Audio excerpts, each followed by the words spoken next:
Start.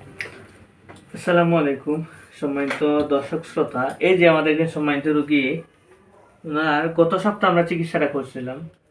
তো চিকিৎসাটা আগে দেখেন, একটু কাছে নিয়ে আসে। ওনার যে আমরা সমস্যাটা পেলাম পোটোস্কোপির মাধ্যমে যে টেস্ট করে, এটা হচ্ছে ইন্টারনাল পাইলস। হ্যাঁ, প্রায় 3য় ডিগ্রি বলা যায় না 3য় ডিগ্রি। এটা কিন্তু ওনার দুই পাশে কিন্তু ছিল। এই যে ভিতরে এটা হচ্ছে পায়খানা রাস্তা, এটা হচ্ছে পায়খানা রাস্তা বাইরের সাইড, এই যে বাহির সাইড, আর যে ভিতরের সাইড। তো অনেক সময় পায়খানা যখন চাপ দেয়, এই যে পায়খানার চাপের সাথে গোটাগুলা বাইরে চলে আসে।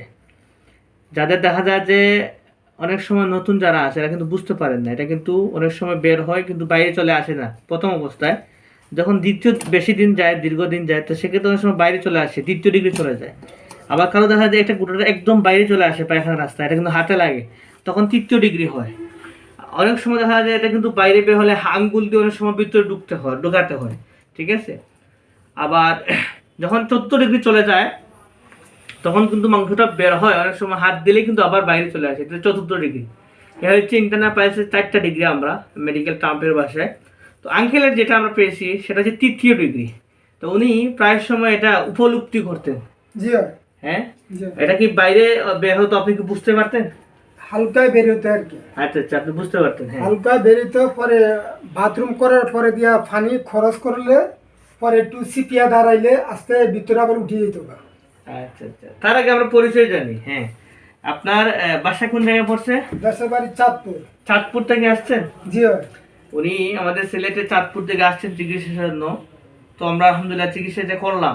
আচ্ছা, আজকে তো আমরা ড্রেসিং করার মাধ্যমে আপনি গোটাটা দেখাইছি, জি দেখছেন আপনি? জি ইনশাআল্লাহ। তা বিশ্বাস হয়েছে আপনার? জি হ্যাঁ, জি আচ্ছা। যাই হোক, আমরা এখন এই যে গোটাটা আমরা অলরেডি বের করে নিয়ে আসছি এবং নাকি দেখতে পাচ্ছেন, যেহেতু এটা অনেক দেখানোর পিছনে ভয় পাবেন সেই জন্য আমরা ভিডিওতে দেখাচ্ছি না। তা আচ্ছা, এখন আপনার কাছে কি এখন মনে হয় এটা আছে?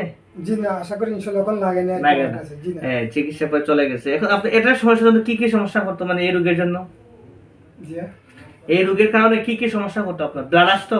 হ্যাঁ জি, মানে আপনার এই যে পেট ব্যথা করতো, পেট ব্যথা করিয়ে মনে করে আপনার কিছুদিন পরে আমার এই পায়খানা রাস্তা দিয়ে রক্ত যেত।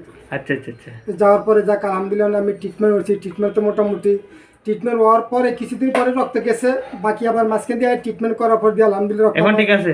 এখন ইনশাল্লাহ রক্ত যাওয়া বন্ধ হয়ে গেছে। এখন আরাম লাগতেছে? জি এখন আরাম লাগতেছে, স্বস্তি লাগে ইনশাল্লাহ। আচ্ছা আচ্ছা আচ্ছা। যাই হোক, আমরা সমাজ রোগীর কাছ থেকে শুনলাম। তো এরকম আপনি এই সমস্যার জন্য কতদিন ধরে ভুগতেছেন?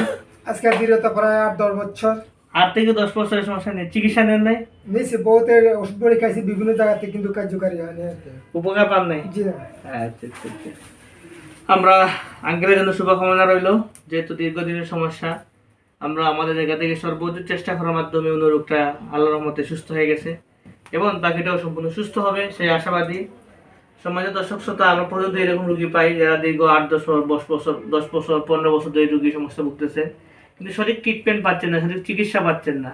তো আমি মনে করি অ্যাডভাইস দিচ্ছি না যে এখানে আসার জন্য, এটা কখনো আমরা বলি না। আমরা বলি যে আপনি একজন ভালো অভিজ্ঞ চিকিৎসকের কাছে যান এবং বিভিন্ন অ্যাসিড ছাড়া বিভিন্ন উন্নত মানের চিকিৎসা বের হয়েছে, যেগুলো আপনি ব্যবহার করেন, চিকিৎসা নেন, ইনশাল্লাহ আপনি হয়তো অল্প কয়েকদিনের মধ্যেই রোগ থেকে মুক্তি লাভ করতে পারেন। তাও অনেক সময় আছে অপারেশন ছাড়াই রোগটা স্বস্তি লাভ করা যায়।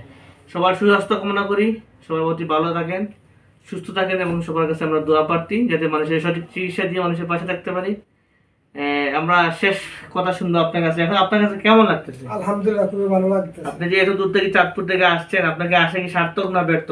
সারতেছে ইনশাআল্লাহ। হ্যাঁ, জি আমাদের জন্য দোয়া করবেন ইনশাআল্লাহ। দোয়া করবেন। আচ্ছা, যাই হোক, আঙ্কেলের জন্য আমার শুভকামনা রইল। সবাই ভালো থাকেন, সুস্থ থাকেন। আল্লাহ হাফেজ। আসসালামু আলাইকুম।